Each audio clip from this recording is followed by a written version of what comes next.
Time is approximately 6 p.m. on January 25th, 2024, Farragut Mayor. Board of Mayor and Aldermen meeting will now come to order. Good evening, ladies and gentlemen in attendance and online. I want to thank you for your presence at tonight's Board of Mayor and Aldermen meeting. My name is Ron Williams, the fourth elected mayor of Town of Farragut. We appreciate that each of you has taken time from your busy schedules to either attend or view tonight's meeting to see how our town government works. All Farragut Board of Mayor and Aldermen meetings are public notice per Tennessee state law. Unfortunately, none of our meetings will be seen live on Charter 193 or TDS Channel 3 in the future as our town hall renovation takes place, but can be seen on a tape delay on the Farragut YouTube channel as our Board, Mayor, Alderman, and Planning Commission meetings will be recorded and can be viewed at a later date. If you are in attendance, you should be able to pick up a copy of tonight's agenda at the door when you came in. If you were not able to attend the meeting tonight or viewing from home, then the agenda is available online or at our website. For those in attendance that would like to speak, please pick up a blue card at the door, write your name and agenda number on it that you wish to comment about, and there will also be some subject time reserved at the end of the meeting for citizens' comments on non-agenda subjects, which also requires you fill out a blue card with citizen comments as the time you wish to speak. On each agenda item, the mayor will ask the town recorder for the residents' input. During this time, any Farragut resident wishing to speak to the board on that specific agenda item may do so for up to 5 minutes. After being recognized by the mayor, please go to the podium microphone right in front of me in order to be heard and viewed by all. Conduct efficient business-like meetings. The town has adopted rules for how we do our meetings and how they will be conducted. Primarily, these rules are designed to keep meetings moving, ensure that all points of view are heard and considered by all, and also to provide common courtesy to everyone. We ask that you observe the established meeting rules when addressing the board. At the beginning of your presentation, please state your name and address for the record. We ask that you address all your questions to the mayor or in his absence, the vice mayor. Do not direct questions directly to the alderman or staff members. If necessary, the mayor may call on the alderman or staff member concerning your question or comments. Once you've given your input, please return to your seat so that we can continue.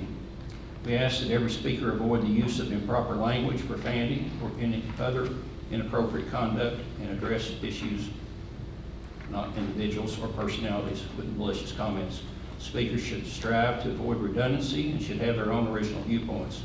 We ask that you also stay on topic on that particular agenda item. We are here tonight doing the people's business. It is a very important responsibility for all of us. Okay, we'll start tonight with a roll call for a quorum. Alderman Burnett. Here. Alderman Meyer. Here. Alderman White. Here. Vice Mayor Coughlin. Here. Mayor Williams. Mayor Williams here. We will now stand for silent prayer. We'll speak all of the pledge of allegiance to our country's flag.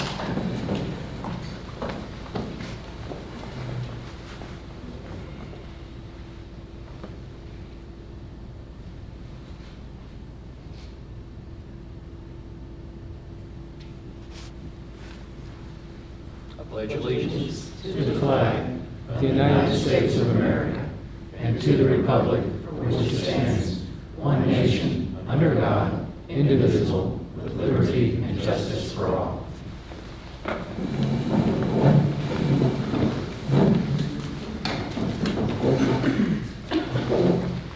Okay, do we have any agenda No, sir. amendments? We have none. Okay, I'll ask for a motion, please. Move to approve. Okay.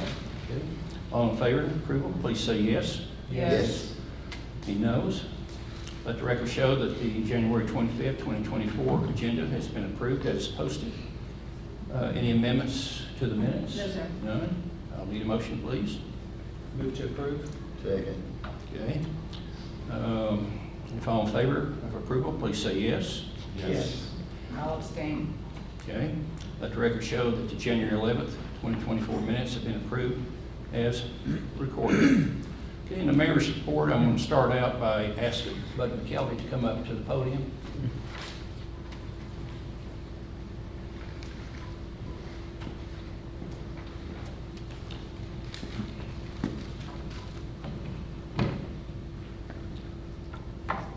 Go right ahead. Good evening, Mayor and Alderman. I'd like to just give a recap. the snow event that we had starting Sunday, the 14th, through Wednesday, the 24th.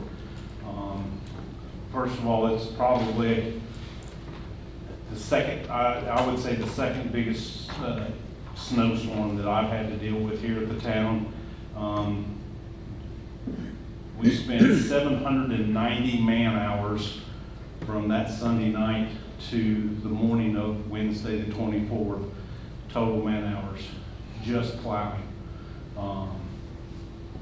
That doesn't include what we have to do after we get done. Salt bin holds about 185 to 190 tons. We were down to a load and a half, which would be about 15, 16 tons. So we just about emptied the salt bin. Never have done that before, even in multiple events. But it was just one of those with 9 to 10 inches of snow, cold temperatures after the fact that just froze everything over.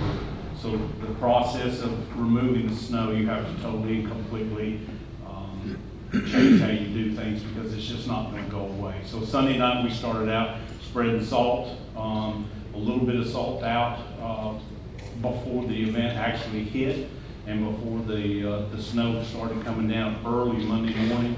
And we run 3 shifts, 7 to 3, 3 to 11, and 11 to 7. So we have round the clock, 24-hour coverage on the event. And we have the 4 trucks with plows and salt spreaders and 1 truck with just a plow alone. All of our equipment ran well, didn't have any failures of any equipment. We did have some maintenance in the middle to replace some plow blades that have been worn out. But we just continued working on it.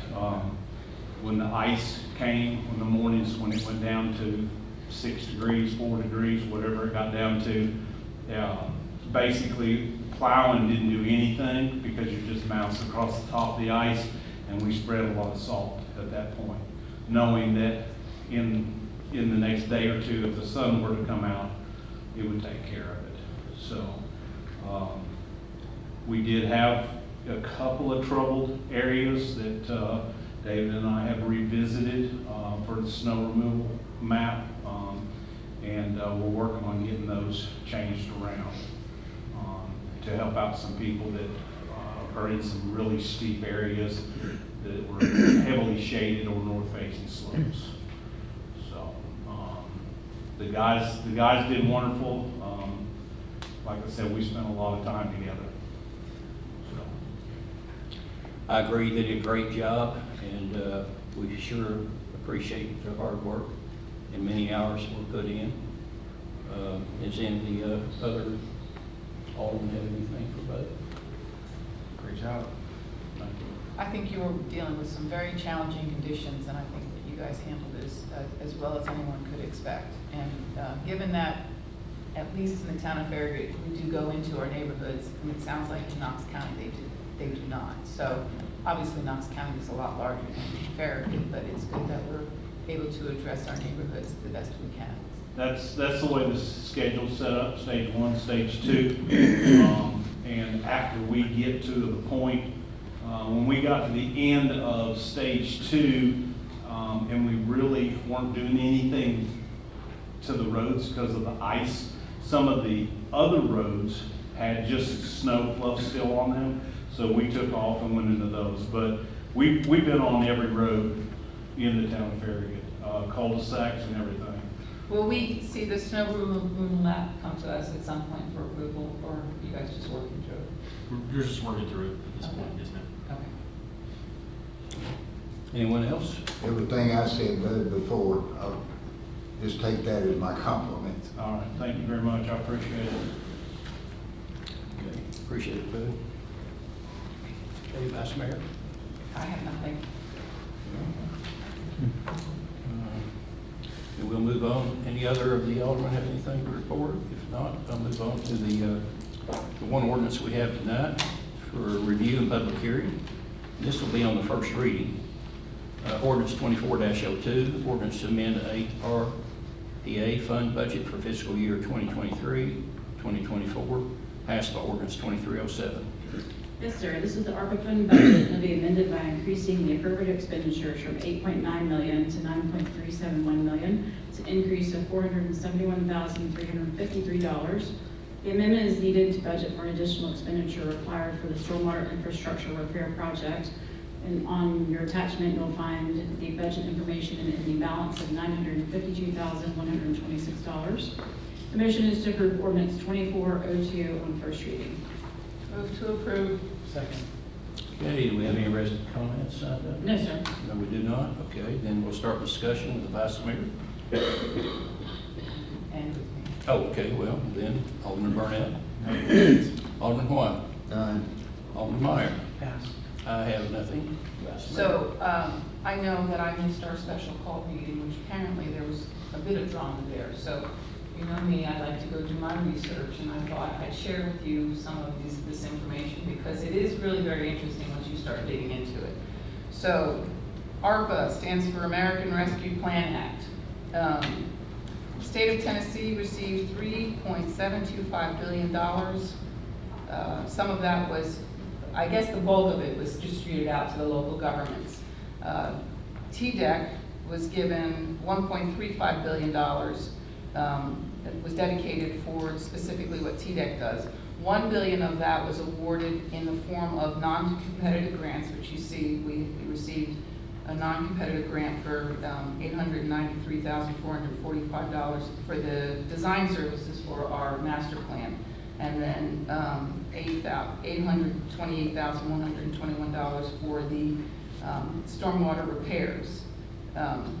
We also received, TDEC did, so they did the non-competitive, and then they had $200 million for the competitive grant program, which was what we were awarded, the $2,017,591 for the competitive grant. Now that, I spoke to Daryl Smith, our town engineer, about how detailed that application is. So it was a very detailed application about what we were applying for, which was not a park project. It was a impervious paver parking lot to deal with stormwater. So the project goes in, it was applied for, they knew it was what it was and where it was going, and we had a professional engineering service give us, Ross Ballard, that gave us a prepared estimate of how much it would cost. So TDEC is fully aware of what we were using the funds for and approved that competitive grant. So that's why we received that funding like that. So as far as I can tell, from the tranches that we received from the federal grant, and then these three from TDEC, we've received $10,794,409 total to be used as directed by the federal government. We are not allowed to use that money any other way but how they tell us we can use it. We have to budget, we have to account for that. That's why we have it as a separate budget. And we have an individual that handles specifically this to make sure we're crossing our T's and dotting our I's. So I thought it would be information you all needed to just understand how detailed we are getting into this, and that we are not using this money for things that aren't allowed to be used for. So that's all I have. Okay, thank you. Just for everybody's information, our team, I won't call them the world's best, but they're close to the world's best at getting grants. We probably are right up there at the top as far as the number of grants we do get. So anyway, with that discussion complete, I'll ask for a roll call vote. Alderman Burnett. Yes. Alderman Meyer. Yes. Alderman White. Yes. Vice Mayor Poplin. Yes. Mayor Williams. Mayor Williams, yes.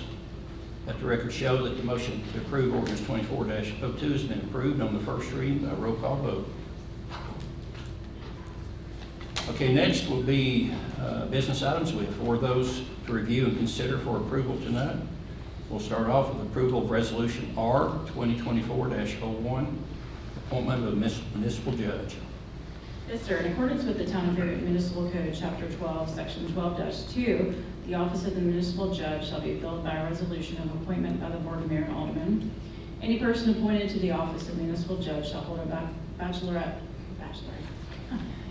a degree, not a bachelor, from an accredited college or university, shall be at least 30 years of age and have been a resident of the town for a period of 1 year preceding appointment to the office. The normal term of office for any officer appointed pursuant to 12.5 shall be for 1 year, and such officer shall continue to serve thereafter until the officer's successor has been appointed and is sworn in unless otherwise provided. The compensation of the judge is also prescribed in resolution form pursuant to section 12-7. Currently, the compensation for the judge is $100 per court session, and has not been increased since 1987. In evaluating the compensation, a 3% increase over 37 years equates to $300 per session.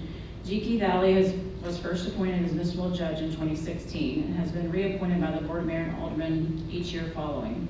Judge Alley has agreed to serve another term as a municipal judge for the 2024 court year. The motion is to approve resolution 2024-01, approve appointment of G. Keith Alley as the Town of Farragut municipal judge. Move to approve. Second. Okay, do we have any rest comments? No, sir. We do not. Okay, discussion. Vice Mayor? I have none. Alderman Meyer? I was able to serve with Judge Alley on the Board of Zoning Appeals. He's very intelligent, he's very articulate, and most importantly, he's a very good listener. So I wholeheartedly support him. Thank you. Alderman Burnett? No question. Alderman White? None. Well, I served with him on the Board of Zoning Appeals as well, and he's probably the most fair judge that you would ever run into. So I agree. With discussion complete, I'll ask if in favor of the vote by saying yes. Yes. Let the record show resolution for appointment of Judge Alley as our judge has been approved. And next will be approval of bids and awards of contract 2024-09, stormwater infrastructure repairs. Good evening. You may recall we had a contract a couple of years ago to repair a fairly lengthy list of pipes at various locations throughout the town. Unfortunately, we also had budget restrictions at that time. We were only able to do about half of what we had hoped to be able to do. So this is a continuation of that project. The contractor will most likely be using the cured in place pipelining. I think it was mentioned that this is being funded with ARPA dollars. We're happy to have a grant plus our own funding. We received 2 bids on December 5th. Gulf Coast Underground bid $2,533,520. And Morgan Contracting Incorporated bid $1,471,352.90. So the staff recommends award the contract to Morgan Contracting Incorporated for their low bid. Okay, So moved. Second. okay. Any resident comments? No, sir. Discussion, I'll start that off. Darrell, a lot of people, I guess, watching and maybe even in the audience, is probably not aware of what a cured in place means whenever you mention that. So can you give us a brief? Well, it's you try to imagine even a large pipe, taking a very large, thick sock and dragging it through an epoxy, still wet, like glue, dragging it through that and expanding it within the pipe itself to hold it against the pipe while it cures, so it cures in place. You wind up with a very neat looking plastic liner within the pipe. Almost a stent, huh? Yeah. Alderman White? You have No discussion. Motion. Vice Mayor? Darrell, do we have any experience with Morgan Contracting? Have we worked with them before, or? They are a well-regarded Okay. company. Our consultant had contacted them to encourage them to bid on this. So they recommended it very highly. Okay, when do we plan on getting started with this? Got a fairly wide open window. The idea is to allow them, they'll probably wind up spending several weeks, but I can't tell you exactly when they'll get started. Okay, mostly because I know that it can put off an odor, so that, I don't know where these locations are. If you could get me that, all those, because it would help for the neighbors to understand, if they're smelling this, what it is. Because that was an issue, last time that we were, repairing some of our stormwater pipes, so that would help. I can send you this map here. Oh, that there's the actually map. Addresses. I appreciate that. Just send me that map, that's fine. That's not in our packet, I don't think. Alderman Burnett? Yeah, I'm in support of the award. My only question doesn't have to do with the award, but is today a special day for you? Well, yes, it's my birthday. He's at a meeting talking about stormwater. Exactly. It's amazing how often that seems to occur on my birthday when I have a board meeting. Well, happy birthday, no further questions. Okay. Alderman Meyer? Happy birthday, Darryl. Thank you. Alderman White? Where's the cake? Happy birthday, man. Thank you. Okay, discussion complete. I'll ask that all in favor vote by saying yes. Yes. Let the record show the bid request for contract 2024-09 has been approved unanimously.